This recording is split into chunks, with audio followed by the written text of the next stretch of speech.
Hello and welcome back to The Give and Go. I'm your co-host Reynoso here with my boy Cheesy Soltero. Soltero, what's up, guys? How's it going, my friend? How's it going? Major result be going today. better, man. It really couldn't be going any fucking better. You're so eager, bro. I can't even get my intro out. Get it in. All right, let me get my intro. Let's get settled down for a little bit. Let's get the intro in, starting with a return to the Champions League after not talking about it for a while, right? We went ghost as we covered other tournaments happening around the world, but we came back to Europe's finest tournament. Yeah, we did. The UEFA Champions League. And let's just start with the matches that happened today. Dortmund facing off against PSV. Did they really? Let's not do that right now. Let's not do that right now. We'll push that back. Atletico Madrid hosting Inter Milan in the second leg at the Wanda Metropolitana, which, by the way, was sold out with a record attendance of 70,460 colchoneros, bro. Yes, sir. An insane amount of people that attended this match to provide yet another incredible atmosphere at the Wanda Metropolitana. Diego Simeone back in action, one of the best refs. Marciniak back in action. Atleti chasing the tie, being down 1-0 at home now. And we get one of the most memorable games we've seen in knockout Champions League history, in my opinion, with yet another Diego Simeone and Atletico Madrid masterclass. Congratulations. Let's go, baby. Congratulations. Come on. What a fucking result, man. What a crazy result. And folks, I bring good news. Anything is possible. Yeah. Anything is possible because I just saw Lautaro Martinez, Serie A's golden striker, get mind-fucked by Jan Oblak, La Liga's most underrated goalkeeper. I just saw Antoine Griezmann rise to the occasion when Inter Milan needed a midfield maestro to step up to the plate. Barella, Çalhanoğlu, Mkhitaryan ultimately did not show up. Rodrigo Riquelme even was like, you know what? I'm going to be selfless here. I could score a goal-winning shot, but I'm not going to. I'm going to save it. I'm going to make sure Inter Milan suffer, go all the way to penalties.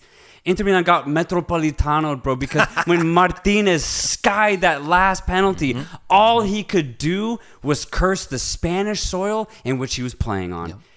Atletico Madrid with an incredible win here, bro. Incredible. And I'm ecstatic. There's nothing more clear. I'm ecstatic. There's so many dialogues that we need to start.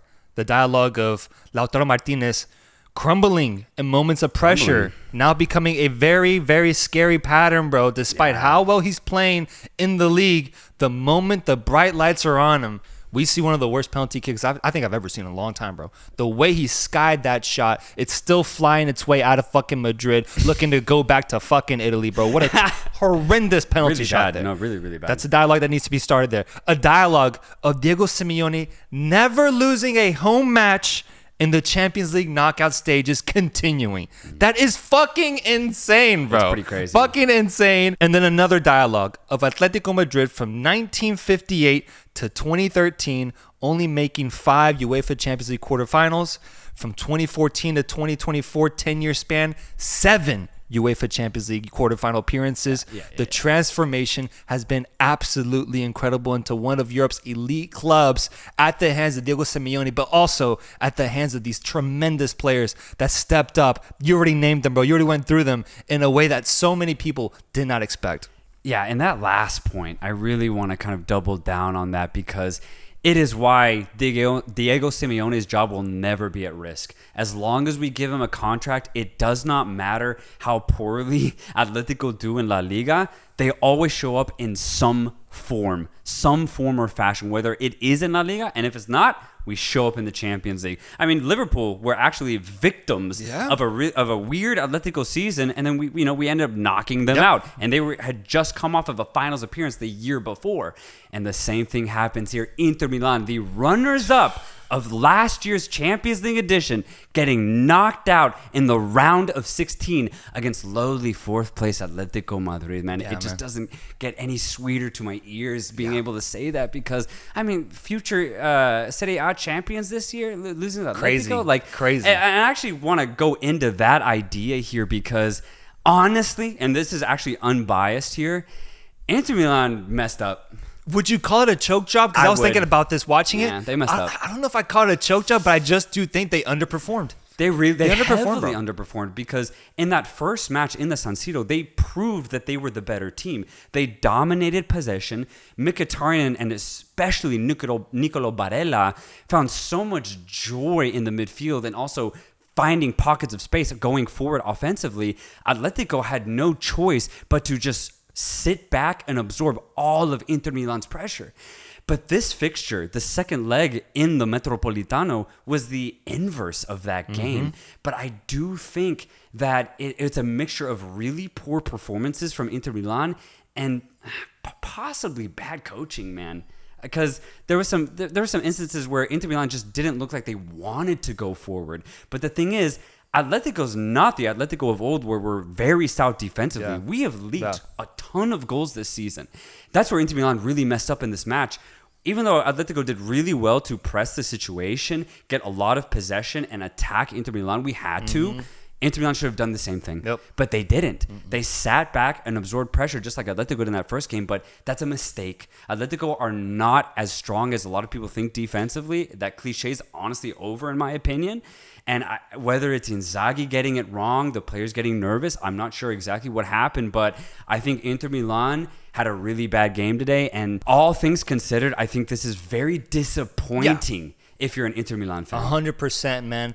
I do agree with these criticisms, and it is why when we spoke about Inter Milan a couple of weeks ago as, you know, actually being contenders in the Champions League, I just never fully got convinced with them. Man. You weren't convinced. I remember I criticized a lot the Champions League run they went on last year where they faced off against what I would consider easier teams. They get matched up with a very, very feisty, well-coached Diego Simeone side, and we see what happens. But even myself, like predicting that, I didn't see it happening this way, bro. Yeah. Like the way it happened with Atleti scoring 2 goals in this match after being down 1-0 and going down 2-0 on aggregate. Yeah. I mean, there was that moment when Di Marco scored where my heart just kind of sank, where I was just like, yeah, like that was a very easy goal that they got, that they managed, and Atleti up to that point just didn't look super invested in the match, and I was just worried because I was like, man, that might have been it. Another wrong prediction for Reynoso here. I was starting to think about all the excuses I would have to make up. And then literally within minutes, a beautiful opportunity pops up for Antoine Griezmann, who just slashes it into the back of the net. The master improviser. I've been saying that all season long. Like, he's been a little bit out of form, honestly. But if you just give him a random chance in the box, and not even a clear one, he's been missing the clear ones. You give him a random chance in the box, Antoine Griezmann will put it away. What a finish when the ball slices off of Pavard's foot, then hits another Inter Milan defender, finds its way to Antoine Griezmann, and he just puts it away so beautifully. We got to talk about the dialogue, the narrative of Griezmann being out for a month and a half and putting in, I think, 105 fucking minutes in this game and playing at the top Antoine Griezmann level of class. Any comments on that? Because, man, what a warrior, bro. What a warrior to just come back and in his first game back, play that much, man. No, I mean, I'm not surprised. This is what he does. It's his bread and butter. He shows up. Don't take it for granted, bro. No, I won't, bro. Trust me, man. Back in 2016, when he took us to the finals, I understood. I was like, there's no way this will last. And also, Antoine Griezmann truly is a one-of-a-kind generational talent. And so I just got to ride the wave. Antoine Griezmann has returned to Atletico, and it's like he never left, bro. He is colchonero at heart, and it shows the way that he celebrates, the way that he performs in these really big matches, especially in Madrid. It's phenomenal. And not only that, I mean, he could have had the game-winning assist too. What a lovely side boot ball with 3 Inter Milan players focused on Griezmann. He finds a wide open Riquelme, man. Just can't. He put too much on it. But imagine that moment if he scored it. The one that would have lost its fucking minds, bro. Oh my god. Minds, I don't want to imagine. Oh my god. I don't want to imagine dude. that. Because doing that after Depay was able to grab the lead to turn the game on its fucking head, I was just losing my mind in my room because you could see it kind of building up to that. You just didn't know if it was actually going to happen. Yeah. We were giving a lot of effort, and we were definitely committing all of our guys forward. I just, like you said, I wasn't sure if we were going to be able to actually pull it off. What's funny, it was a pretty simple pass that broke the mighty Inter Milan defense. Koke just sees Memphis Depay going on a slightly angular run right in the middle of the box, and he finds him. Depay takes it so well, reverse shot, and we equalized the game. And boom, suddenly it's tied 2-2. Thank God for no away goals anymore, and we got ourselves an incredible match. But I agree with you, bro. Like, Inter offensively in this game was so weird, bro. Like, Marcus Thuram missed a number of opportunities. Lautaro was barely to be seen on the ball offensively. That's why I think ultimately this Inter Milan performance can be deemed as a choke job because, bro, you have two incredibly informed strikers in both Marcus Thuram and Lautaro Martinez. But not only that, you have DeMarco Dumfries providing very offensive width. And then you have midfield maestros Nicolo Barella and Çalhanoğlu who have popped off this season. So the fact that they didn't even try to press the situation against Atletico Madrid is incredibly disappointing. That's the word I'm going to use for this, for Inter Milan. It's disappointing because, I said it at the beginning, Atletico's defense is not actually that good. You put a little bit of pressure on us, we will leak at least one goal. Considering Inter Milan's offensive scheme, it's very disappointing that they only got one goal, and that's all they really gave offensively. And I would say a name that really frustrated me watching, bro, was Mkhitaryan. Oh, dude, he was so sloppy. He couldn't complete a fucking pass or at least put it in the right place, man. So if you're an Inter Milan fan, I could see him also being almost like a scapegoat. I mean, everyone offensively, bro, was really poor. But just going back to moments in this match, because there were so many, so I apologize if I'm a little bit all over the place, but after that Riquelme chance, that shot of Simeone on the fucking floor, man.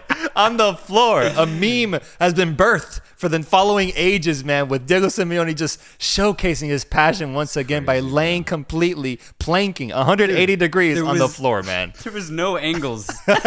He wasn't bending his knee. He was completely parallel with the ground. It was insane. And then you also had a moment like Marcus Thuram deciding to grab Savic's fucking nuts, man.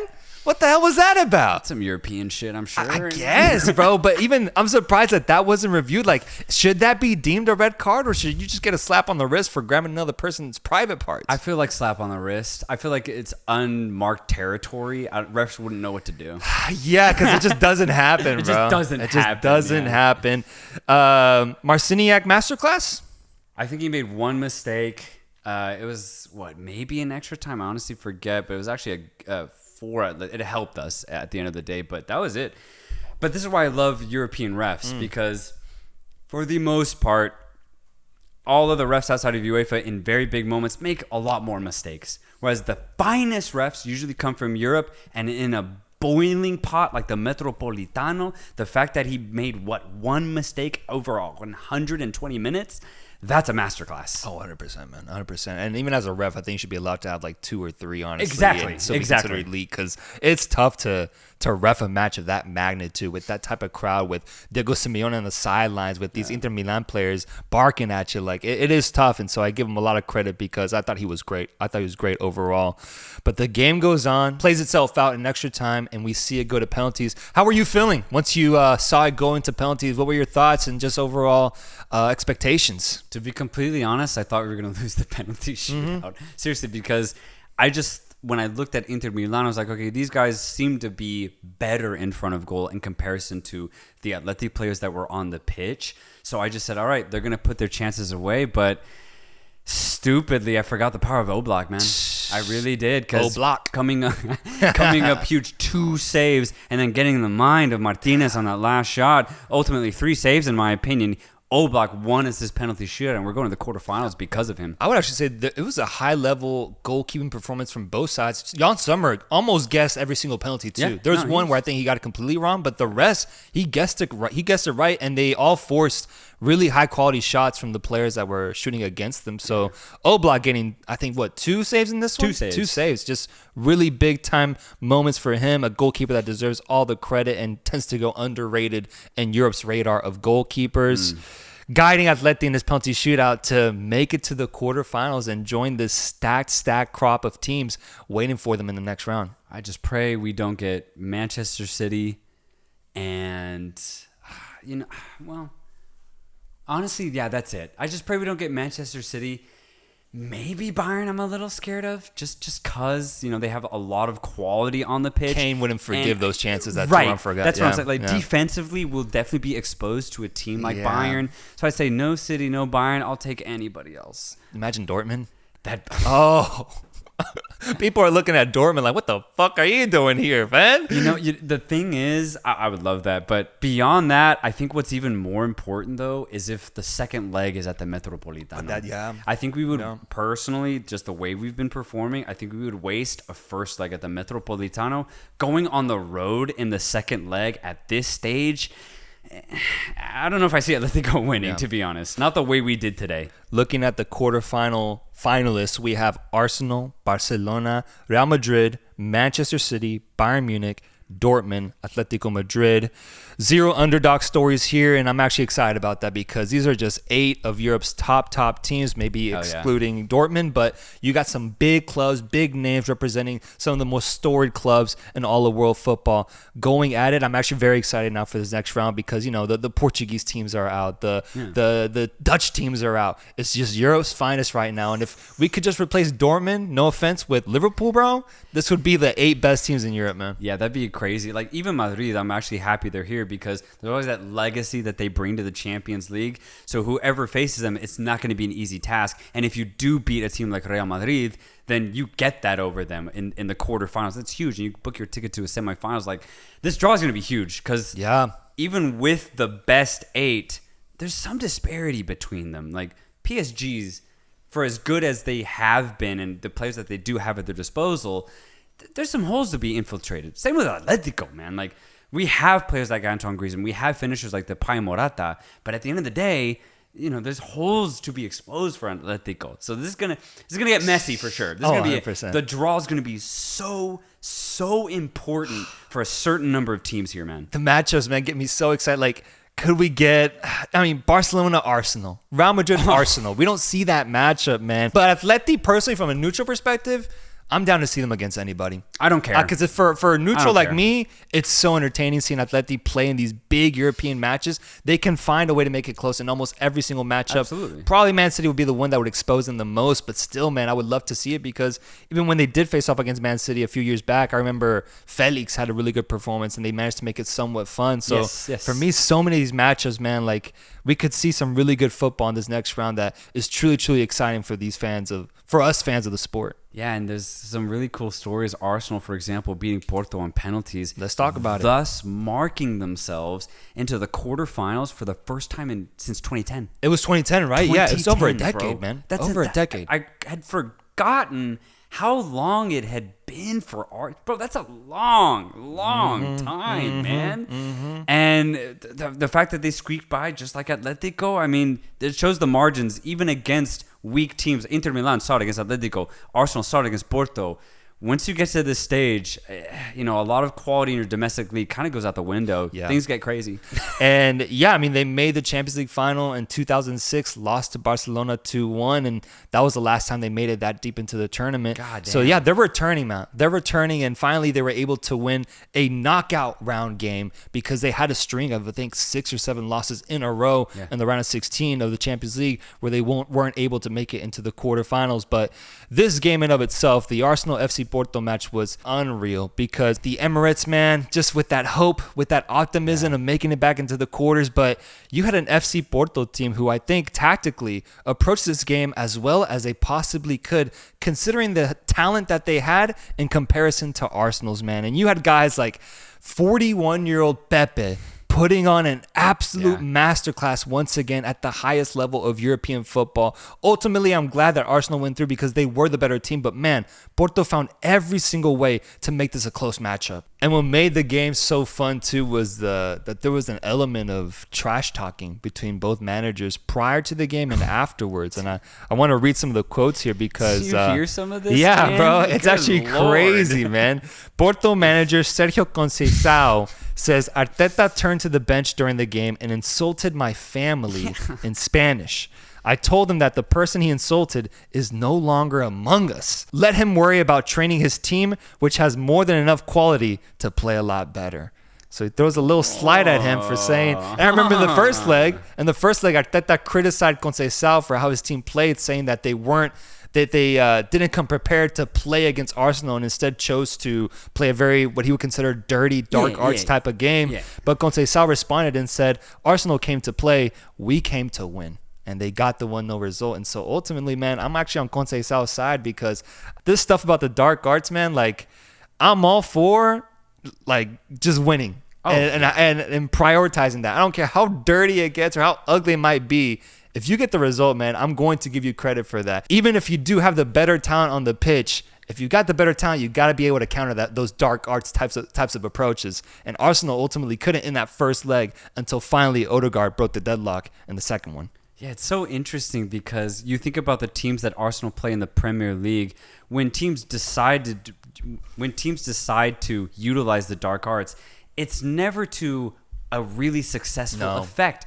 Ultimately, because they just don't have the quality. They don't have a Pepe who had seen the craziest shit with Real Madrid in his prime. So when Arteta sees a team who can actually perform it, I can see why he probably, said some crazy shit to him on the sideline because he's like, fuck, like, this is going to get hairy. And even though I know we're the better team, this is Arteta speaking, we might not win this. Yeah. Which can definitely mess with you because you just do not see that in your domestic league. You think Arteta is capable of saying something ugly like that on the sidelines? Yeah. Yes, you think so? No, Arteta's a mental case, bro. Yeah. He's very, very passionate, and I do love that about him. Regardless of what people say, I love Arteta's passion because he cares nothing more than winning, bro. He truly does. And so why I'm not surprised whatsoever that, things got very verbal on the sideline. Yeah, I know it was a passionate, heated exchange, but Arsenal saw themselves win due to Odegaard tying the match in the second leg. A highlight that I just want to point out is the I just couldn't believe it, bro. The best assist I saw this week, maybe this month, honestly. The way Odegaard picked the ball up.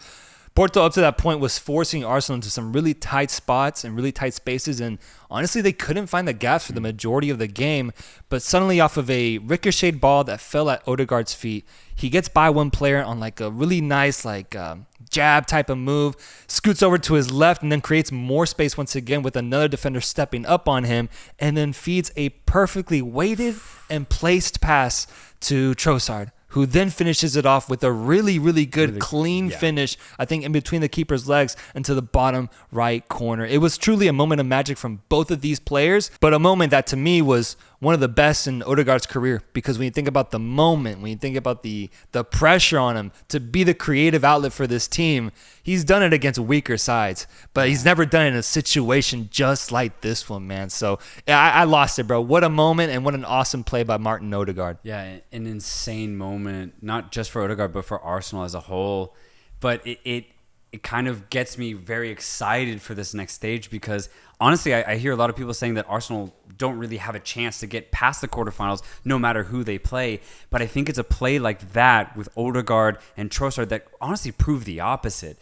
They have the ability of pure magic, pure quality on the pitch that I think no matter who they play, if the defense can keep it tight, then I think anything's possible for Arsenal. So I think that's also what's going to make this quarterfinal stage so exciting because there's just so much quality now with these teams. And Arsenal, one of the finest offensive teams in Europe. I agree with you, man. I don't think I'm buying into this narrative that I am seeing online of people being like, oh, they barely got past FC Porto. This Arsenal team is fraudulent. It was a shambolic performance ultimately. Like, Arsenal was battling against history, man. Like, it's not the same as when Liverpool has faced off against Porto these past few years in the Champions League and absolutely destroyed them because there's a confidence to Liverpool. There's a energy that they've been here before. But Arsenal is one of the youngest teams in the Prem, first and foremost, and has been through so much in the past year. This game was only going to be tight, man, especially against a guy like Pepe and this FC Porto type team, man. So I'm surprised that that's the narrative people are going with because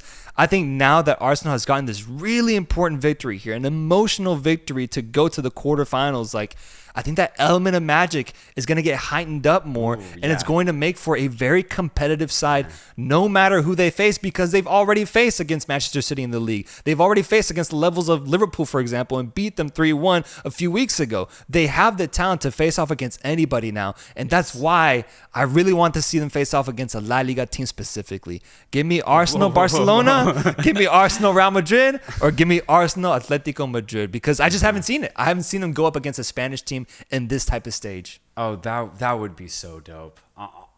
Wow. Yeah, I'm excited for Arsenal, that would be man. lit. Yeah. Especially the game at the Emirates when people know, like, if we win this game, we win this tie, Arsenal in the semifinals all of a sudden. That's crazy.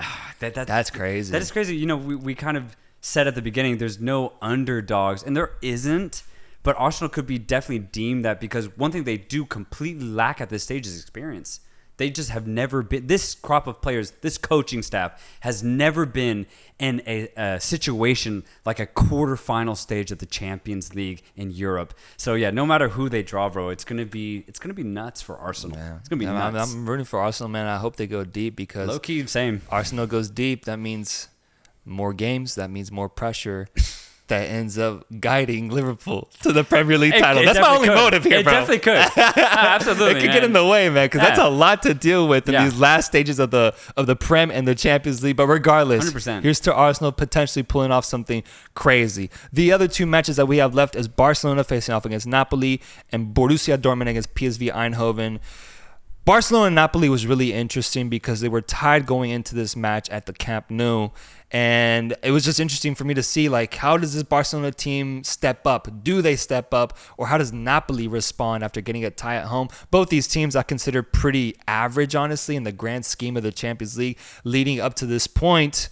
But it was Barcelona who actually ended up surprising me. And I'll actually go as far as to say, impressed me in this matchup against Napoli where they ended up winning 2-1, 3-2 on aggregate.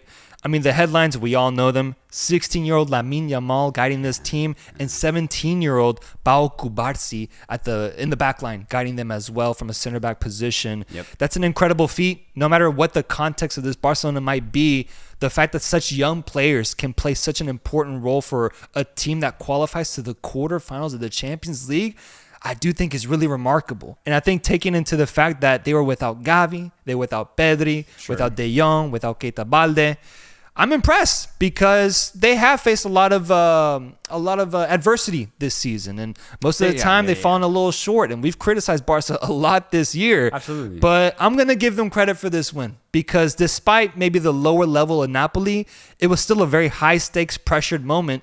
And I respect results, bro. I really do. And they got the result that was needed despite facing a lot of pressure from Napoli once they got that goal for themselves to make it a tighter match. They held them off. They controlled the game. And they did that with some of their best La Masia products that they've seen in a long time.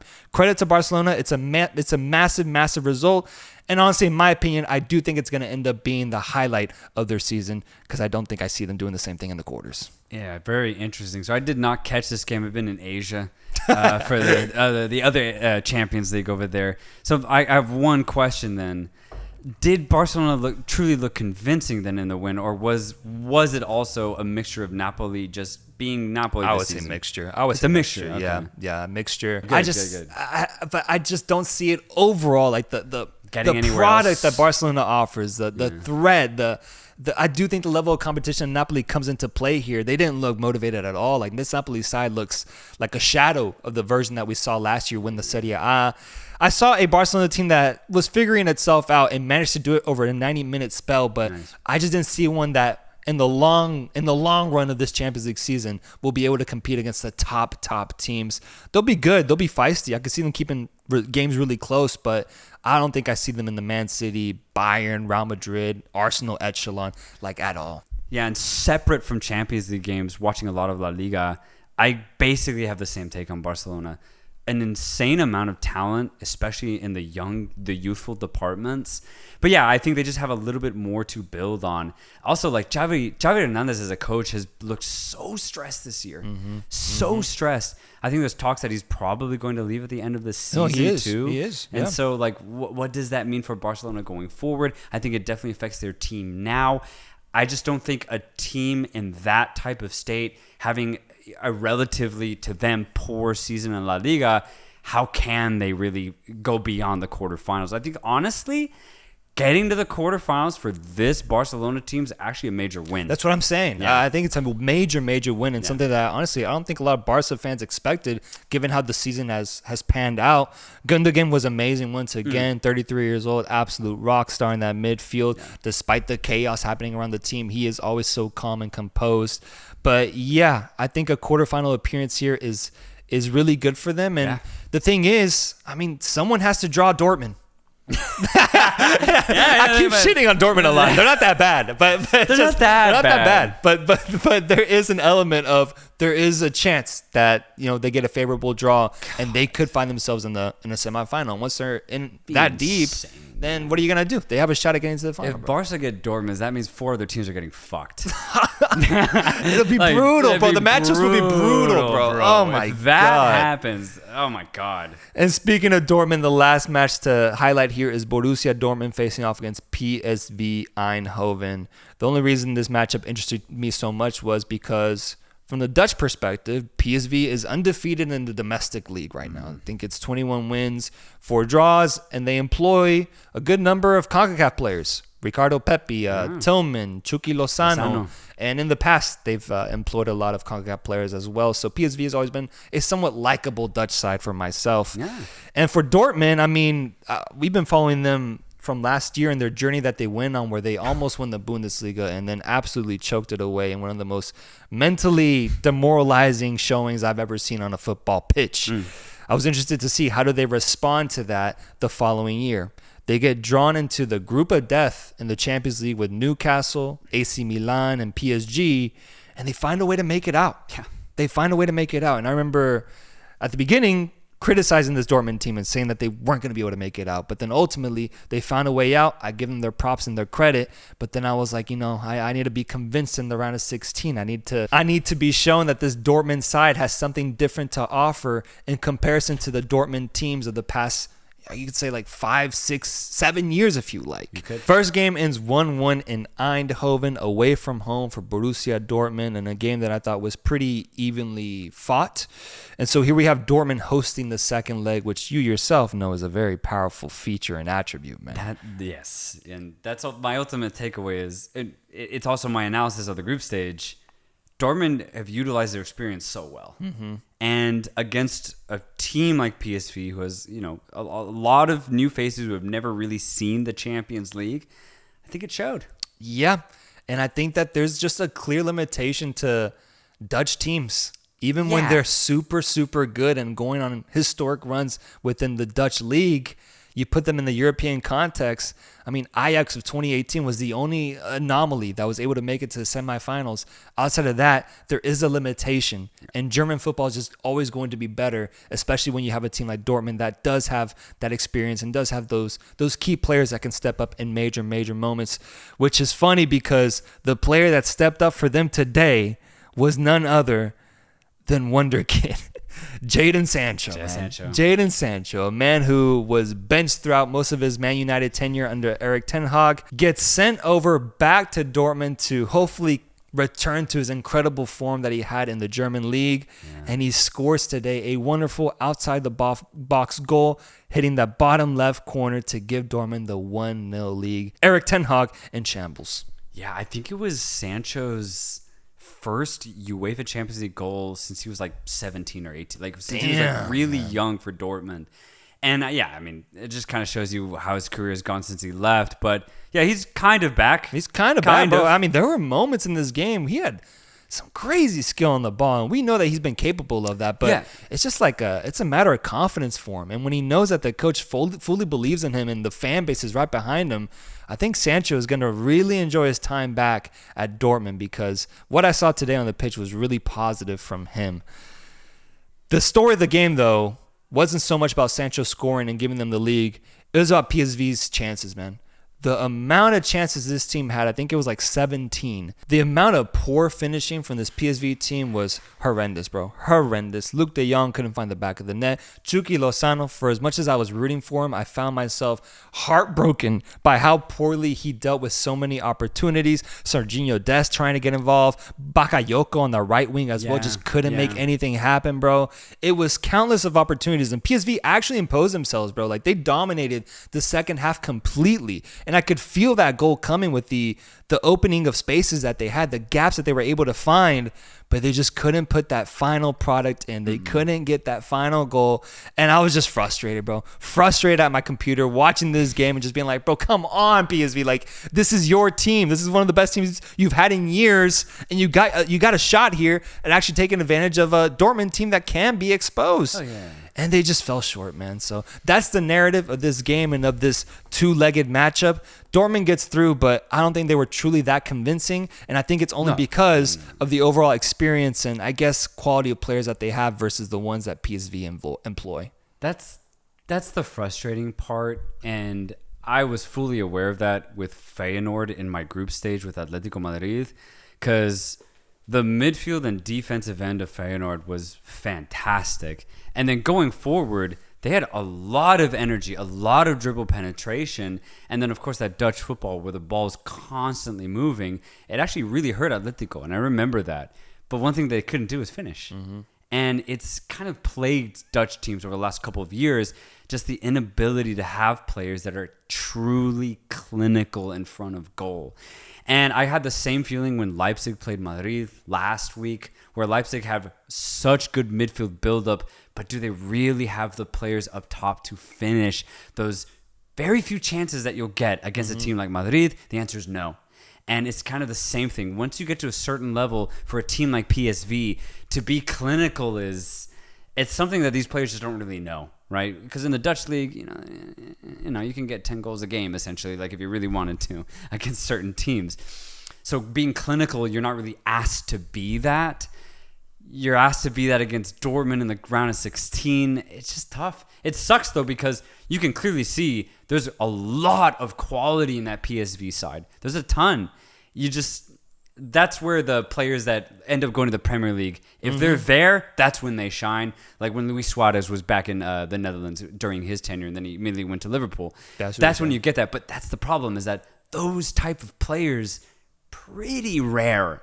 Especially and nowadays when money kind of talks, like if they're good at a young age, they're just going to go there immediately rather than going through the Dutch system or the Portuguese system. So yeah, I'm not surprised, still equally frustrated. But yeah, Dortmund go through, we'll see how they do. That's why I do have them rated as the lowest quality quarterfinal team, is because of this performance and how against the wall they looked in moments against a PSV side. So I think my criticism is fair of this Dortmund team, and I do think that whoever they get matched up in the quarterfinal, I don't see them getting past them.